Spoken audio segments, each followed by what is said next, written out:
कारसाज हादसे की मुल्जिमा नताशा की नई वायरल होने वाली तस्वीर ने अवाम के गुस्से में इजाफा कर दिया।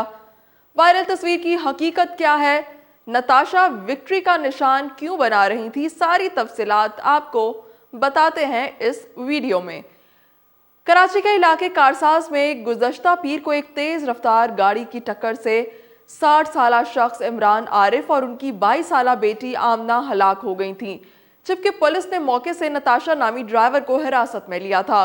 नताशा पर दफा 322 यानी कत्ल बिल सबब के तहत मुकदमा दर्ज किया गया और अदालत ने 14 रोज के जुडिशल रिमांड पर उसे जेल भेज दिया। इब्तदाई तफ्तीश के बाद पुलिस ने दावा किया कि मुल्जिमा मुबैना तौर पर तेज रफ्तारी से गाड़ी चला रही थी, जिसकी वजह से ये पूरा वाकया पेश आया। वाकये की वीडियो सोशल मीडिया पर वायरल होने के बाद लोगों की जानिब से भी शदीद गम और गुस्से का इजहार किया गया। जहां लोगों ने मुल्जिमा को सजा देने का मुतालबा किया, वहीं कुछ अकाउंट्स की जानिब से ऐसी मालूमात शेयर की गई जिनका हकीकत से कोई ताल्लुक नहीं था। सोशल मीडिया प्लेटफॉर्म्स और व्हाट्सएप पर यह अफवाहें भी फैलती हुई नजर आईं कि मुल्जिमा को रिहा कर दिया गया है और वो दुबई जा चुकी हैं। अभी इन अफवाहों ने दम नहीं तोड़ा था कि सोशल मीडिया पर नताशा की एक और तस्वीर वायरल हुई, जिसमें मुल्जिमा को एक अदालत के बाहर वकला के हमरा खड़े दिखाया गया और उन्होंने दोनों हाथों की उंगलियों से विक्ट्री का निशान भी बनाया हुआ है। न सिर्फ आम सार्फिन बल्कि पाकिस्तान के बड़े बड़े सहाफ़ी भी इस तस्वीर को सोशल मीडिया पर शेयर करते हुए नजर आए। मारूफ पाकिस्तानी सहाफ़ी और एंकर पर्सन हामिद मीर भी इन अफराद में शामिल थे जिन्होंने ये तस्वीर सोशल मीडिया पर शेयर की। उन्होंने एक्स पर एक पोस्ट में लिखा कि नताशा इकबाल विक्ट्री के निशान के साथ शिकस्त किसकी हुई।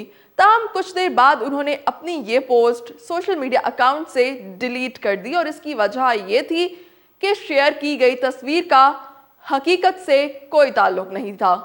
ये तस्वीर पाकिस्तानी सहाफ़ी आसमा शराजी ने भी शेयर की और लिखा कि बेहिसी और क्या है, इस मुकदमे में खुद इंसाफ कटहरे में है। उन्हें भी कई सार्फिन ने बताया कि तस्वीर जाली है, जिसके बाद उन्होंने माजरत करते हुए अपनी पोस्ट डिलीट कर दी। सोशल मीडिया पर वायरल होने वाली ये तस्वीर दरअसल आर्टिफिशियल इंटेलिजेंस यानी मसनूई ज़हानत का सहारा लेते हुए तख्लीक की गई थी। अगर इस तस्वीर को गौर से देखा जाए तो नजर आएगा कि नताशा के बिल्कुल पीछे एक इमारत का दरवाजा है जिस पर बड़े बड़े अंग्रेजी हरूफ में कोर्ट लिखा हुआ है। ये तस्वीर देखकर ये गुमा होता है जैसे नताशा इस्लामाबाद में सुप्रीम कोर्ट की इमारत के बाहर खड़ी हैं। यहाँ ये सवाल उठता है कि कराची का मुकदमा इस्लामाबाद की सुप्रीम कोर्ट में क्यों सुना जाएगा। दरअसल ये मुकदमा कराची की एक मकामी अदालत में ज़ेर समाअत है और वो इस वक्त जेल में है। ये पहला वाकया नहीं जब मसनूई ज़हानत की मदद से बनाई गई कोई तस्वीर फेक न्यूज़ फैलने का सबब बनी हो। ऐसी ही एक तस्वीर कुछ अर्सा पहले भी पाकिस्तानी सोशल मीडिया पर वायरल हुई थी, जिसमें एक खातून को खड़ा दिखाया गया था और कई सिक्योरिटी एहलकार उनकी जानिब अपनी बंदूकों का रुख करके खड़े हैं।